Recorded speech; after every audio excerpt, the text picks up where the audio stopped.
ભરૂચ જિલ્લાના અંકલેશ્વરમાં નગર સેવા સદનની આવનારી ચૂંટણીને ધ્યાનમાં રાખીને તંત્ર દ્વારા સઘન તૈયારીઓ પૂર્ણ કરી દેવામાં આવી છે. શહેરના રાજકીય માહોલમાં ઉત્સાહ સાથે હવે મતદાન માટેનો માહોલ ગરમાયો છે.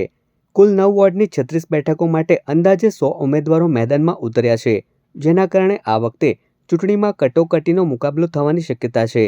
મતદાન પ્રક્રિયા સુચારુ રીતે પૂર્ણ થાય તે માટે તંત્ર દ્વારા વિશેષ આયોજન કરવામાં આવ્યું છે.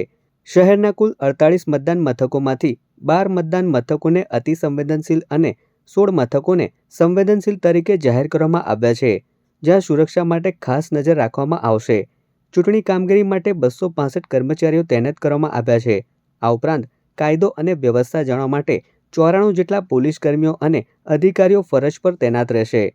આ ચૂંટણીમાં કુલ 47,624 મતદારો પોતાના મતાધિકારનો ઉપયોગ કરી શકશે.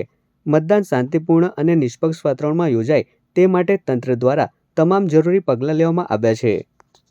અંકલેશ્વર નગરપાલિકા સામાન્ય ચૂંટણી 2026, જેમાં કુલ 9 વોર્ડ આવેલા છે અને બેઠકોની સંખ્યા 36 છે. અને અત્યાર સુધીમાં બધી તૈયારીઓ થઈ ગઈ છે. ઉમેદવારો 100 છે 1 થી 9 વોર્ડમાં, અને અતિ સંવેદનશીલ 12 મતદાન મથક છે અને સંવેદનશીલ 16 મતદાન મથક છે, જેમાં મતદારોની સંખ્યા 47,624 છે.